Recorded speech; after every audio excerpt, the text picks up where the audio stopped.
Hello everyone. तो आज के इस ट्यूटोरियल में हम पढ़ेंगे लॉजिकल इक्विवेलेंसेस की कुछ प्रॉपर्टीज और आखिर में हम कुछ प्रैक्टिस प्रॉब्लम करेंगे। तो सबसे पहले हम शुरू करते हैं अपनी प्रॉपर्टीज। सबसे पहली प्रॉपर्टी है हमारे पास कि आइडेंटिटी क्या होता है। अगर हम किसी स्टेटमेंट को एंड कर दें ट्रू के साथ तो हमारे पास वही स्टेटमेंट वापस आ जाती है। फर्ज करें हमारे पास स्टेटमेंट पी है और हम इसे एंड कर दें ट्रू के साथ तो हमें स्टेटमेंट पी दोबारा मिल जाएगी। इसी तरह अगर हम किसी स्टेटमेंट को आर कर दें फॉल्स के साथ तो तब भी हमारे पास वही स्टेटमेंट हमें वापस मिल जाएगी। तो इधर हम देख लेते हैं कि अगर हम एंड करें ट्रू के साथ तो जब एंड होता है तो उस वक्त दोनों स्टेटमेंट जब ट्रू होंगी तो उसी वक्त की वैल्यू हमारे पास ट्रू होगी। ट्रू एंड ट्रू हमारे पास ट्रू बन जाएगा और ट्रू एंड ट्रू दोबारा हमारे पास ट्रू स्टेटमेंट हमारे पास आ जाएगी और ट्रू और फॉल्स एंड में हमारे पास फॉल्स आ जाएगा। जब हम एंड करेंगे तो ट्रू एंड फॉल्स हमारे पास फॉल्स आ जाएगा। तो इधर हम देख सकते हैं कि ये हमारे पास जो रिजल्ट आया और ये जो पी का रिजल्ट है ये दोनों आपस में बराबर हैं। तो इस तरह हम किसी भी आइडेंटिटी को प्रूव कर सकते हैं। इसके बाद हमारे पास आ जाता है डोमिनेशन। डोमिनेशन में क्या होता है कि अगर हम किसी भी स्टेटमेंट को आर कर दें ट्रू के साथ तो हमें हमेशा वैल्यू जो है ट्रू मिलेगी। अगर हम किसी स्टेटमेंट को एंड कर दें फॉल्स के साथ तो हमें जो है वैल्यू तब वो हमेशा फॉल्स मिलेगी। तो इसको भी आप टेबल के थ्रू प्रूव कर सकते हैं। इसके बाद आ जाता है एडेम्पोटेंट। पी आर पी अगर किसी स्टेटमेंट को अपने उसी दोबारा स्टेटमेंट से आर कर दें तो तब भी हमें वही स्टेटमेंट मिलती है। अगर किसी स्टेटमेंट को दोबारा उसी अपनी स्टेटमेंट से एंड कर दें तो तब भी हमें वही स्टेटमेंट मिल जाती है। इसके बाद आ जाता है double negation property. Double negation में क्या होता है कि अगर हम किसी स्टेटमेंट की एक दफ़ा निगेशन लें और फिर दोबारा उसकी निगेशन लें तो हमें तब दोबारा वही स्टेटमेंट हो जाती है। फर्ज किया हमारे पास पी जो स्टेटमेंट है उसकी वैल्यू ट्रूथ है ट्रू है, तो अगर हम इसकी एक दफ़ा जो है निगेशन लेंगे तो तब हमें वैल्यू जो है ना फॉल्स मिलेगी और अगर हम डबल निगेशन लेंगे तो तब हमारे पास दोबारा वही वैल्यू जो है ना वापस मिल जाएगी। इसके बाद आ जाता है कम्यूटेटिव प्रॉपर्टी। कम्यूटेटिव में क्या होता है कि अगर हम पी आर क्यू करें या क्यू आर पी करें तो दोनों की जो वैल्यू है वो बराबर आ जाती है। एंड भी इस प्रॉपर्टी को फॉलो करता है। पी एंड क्यू करें या फिर हम क्यू एंड पी करें तो तब भी हम पर कोई फर्क नहीं पड़ता, जबकि इम्प्लीकेशन में इस तरह नहीं होता। ये प्रॉपर्टीज एंड और आर जो हैं ये दोनों फॉलो करते हैं। इसके बाद आ जाता है एसोसिएटिव प्रॉपर्टी। एसोसिएटिव में क्या होता है कि अगर हम तीन स्टेटमेंट्स लें उनको पहले किसी दो को और फिर बाद में किसी दो को एंड या आर करें तो तब दोनों का हमारे पास आंसर बराबर आएगा। ये हमारे पास हो गया पी आर क्यू हम पहले कर लेते हैं और फिर बाद में इनके रिजल्ट को आर के साथ आर कर देंगे, या फिर हम अगर पहले क्यू और आर को आर करें और फिर पी के साथ आर ऑपरेशन परफॉर्म करें तो तब भी हमारे पास दोनों का रिजल्ट सेम आ जाएगा। इसी तरह एंड में भी होता है। डिस्ट्रीब्यूटिव प्रॉपर्टी क्या होती है कि अगर हमारे पास P or Q and R हो तो इसमें हम डिस्ट्रीब्यूट किस तरह करेंगे कि पहले हम लिख लेंगे पी आर क्यू हो गया और फिर लिख लेंगे पी आर आर और जो अलामा यहाँ पर होगी इसकी अपोजिट जो है हम इधर लिख लेंगे। तो इधर आर था तो दूसरी साइड पर हमारे पास एंड आ जाएगा, तो ये दोनों हमारे पास बराबर होगा। ये डिस्ट्रीब्यूटिव प्रॉपर्टी हो गई आर पर। और इसी तरह अगर हम एंड पर डिस्ट्रीब्यूटिव प्रॉपर्टी लागू करें तो वो इस तरह होगी पी एंड क्यू आर, तो फिर हमारे पास बनेगा पी एंड क्यू लिख लेंगे और फिर दोबारा पी एंड आर लिख लेंगे। ये पी एंड क्यू हो गया, ये पी एंड आर हो गया और दरमियान में इस अलामत की जो है ना अपोजिट अलामत लिख देंगे। यहाँ पर एंड है तो यहाँ पर आर हो जाएगा और ये दोनों जो है आपस में ये स्टेटमेंट और ये स्टेटमेंट आपस में इक्वल हैं।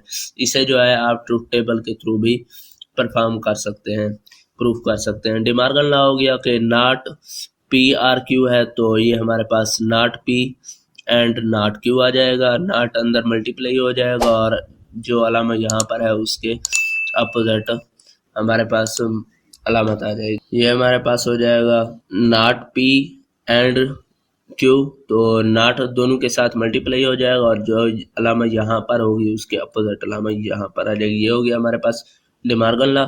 इसके बाद आ जाता है अदर यूजफुल इक्विवेलेंसेस। ये हमारे पास हो गया पी आर नॉट पी अगर हम करेंगे तो उसकी वैल्यू हमेशा जो है ना ट्रू आ जाएगी। अगर आर करेंगे पी के साथ नॉट पी को तो उसकी वैल्यू हमेशा ट्रू आएगी। और अगर हम पी को एंड करेंगे नॉट पी के साथ तो उसकी वैल्यू हमेशा जो है ना फॉल्स आएगी। इसको हम प्रूव करके देख लेते हैं। इधर हम ये हमारे पास नॉट पी हो गया, ये हमारे पास ट्रू है तो यहाँ पर फॉल्स आ जाएगी। ये ट्रू है तो इधर फॉल्स आ जाएगा, ये फॉल्स है तो हमारे पास ट्रू आ जाएगा, ये वैल्यू भी ट्रू आ जाएगी। तो अब हम पहले इसको प्रूव कर लेते हैं कि पी आर नॉट पी बन जाएगा। इधर पी आर नॉट पी, तो ये हमारे पास पी है और ये हमारे पास नॉट पी है। तो आर हो रहा है, दोनों में से कोई एक वैल्यू ट्रू होगी तो ट्रू होगी। यहाँ पर पी ट्रू है, यहाँ पर भी पी ट्रू है तो ये वैल्यू ट्रू आ जाएगी। यहाँ पर फॉल्स है और यहाँ नॉट पी ट्रू है तो हमारे पास आर में वैल्यू ट्रू आ जाएगी। यहाँ फॉल्स है और यहाँ पर ट्रू है तो हमारे पास आर में वैल्यू ट्रू आ जाएगी। इसी तरह आप इसको भी प्रूव कर सकते हैं कि पी एंड जब होगा नॉट पी के साथ तो हमारे पास वैल्यू जो है ना फॉल्स आ जाएगी। इसके बाद है P इम्प्लाइज Q जो है हमारे पास इक्विवेलेंट है नॉट P और नॉट Q के। इसको भी आप ट्रूथ टेबल के थ्रू जो है ना परफॉर्म कर सकते हैं, इजी है, कोई मुश्किल काम नहीं है। Using logical equivalences, logical equivalences के ये अब हमारे पास यूजेस आ रहे हैं। Equivalences can be used in proof of preposition और its parts can be transformed using equivalences and some conclusion can be reached. तो इनको जो है ना हम प्रूफ में इस्तेमाल कर सकते हैं इक्विवेलेंसेस को। ये हमारे पास उसने कुछ एग्जांपल दी हुई है कि show P and Q implies P is a tautology. तो हमने इसको प्रूव करना है कि ये जो हमारे पास स्टेटमेंट है ये टोटोलॉजी है या नहीं है। तो एक तो हमारे पास ये है कि हम जो है अभी कुछ पढ़ी हैं आइडेंटिटीज, उनके थ्रू अगर प्रूफ हो सकता है तो उनके थ्रू कर दें, और अगर उनके थ्रू नहीं हो सकता तो हम ट्रूथ टेबल के थ्रू भी परफॉर्म करके प्रूफ कर सकते हैं। तो ये हमारे पास P की वैल्यूज आ गई, ये 4 वैल्यूज आ गई और ये 4 हमारे पास Q की वैल्यूज आ गई। तो ये पहले स्टेटमेंट में हमने इसको सॉल्व किया है तो ये हमारे पास P एंड Q आ गया और फिर हमने इम्प्लाइज कर दिया है P के साथ। तो इन सब का जो वैल्यू है हमारे पास ट्रू आ गई है। एंड करेंगे जब दोनों हमारे पास ट्रूथ वैल्यूज ट्रू होंगी तो उसी वक्त हमारे पास ट्रू आएगा। और एंड में जब इम्प्लाइज करेंगे तो जब हमारे पास पहली वैल्यू ट्रू और दूसरी वैल्यू हमारे पास फॉल्स होगी तो तब हमारे पास रिजल्ट फॉल्स में आएगा, अदरवाइज हमारे पास रिजल्ट ट्रू में आएगा। ये है अब P एंड Q, तो इसको हमने लेना है और फिर इम्प्लाई करना है इसके साथ P के साथ। तो क्योंकि तमाम वैल्यूज हमारे पास ट्रू हैं तो इसलिए ये हमारे पास जो गिवन स्टेटमेंट थी P and Q implies P is a tautology, क्योंकि सारी वैल्यूज हमारे पास ट्रू हैं। जिस तरह हम जो है ना मैथमेटिक्स में क्या करते हैं कि पहले जो है ऑपरेशन करने के लिए पहले तकसीम का अमल करते हैं, फिर मल्टीप्लाई का और फिर प्लस का और फिर जो है ना माइनस का। इसी तरह ब्रैकेट्स को भी हम यूज़ करते हैं ताकि इनके दरमियान डिफ्रेंशिएट कर सकें अगर मिक्सिंग हो तो। अगर मिक्सिंग हो तो फिर ब्रैकेट का यूज़ करते हैं या फिर इस रूल्स के तहत हम काम करते हैं, पहले डिवीजन फिर मल्टीप्लिकेशन फिर एडिशन और फिर सब्सट्रैक्शन। तो इसी तरह जो है हम लॉजिकल ऑपरेटर में पहले नेगेशन के गिर्द ब्रैकेट लगाएंगे, फिर कंजंक्शन के, फिर डिस्टिंक्शन और बाद में एप्लीकेशन और आखिर में बाई कंडीशनल के गिर्द। अगर कोई स्टेटमेंट हमें एम्बिगुअस स्टेटमेंट दी हुई है जिसमें हमें समझ नहीं आ रही कि क्या करना है, कौन सा ऑपरेशन पहले परफॉर्म करना है, तो इस रूल को जो है ना हम फॉलो करेंगे। ये हमारे पास एक स्टेटमेंट है not P or Q and फिर नॉट आर है। तो इसमें हमने पहले जो है ना निगेशन के गिर्द ब्रैकेट लगा देनी है। निगेशन कहाँ पर है, ये नॉट P पर है और नॉट R पर है।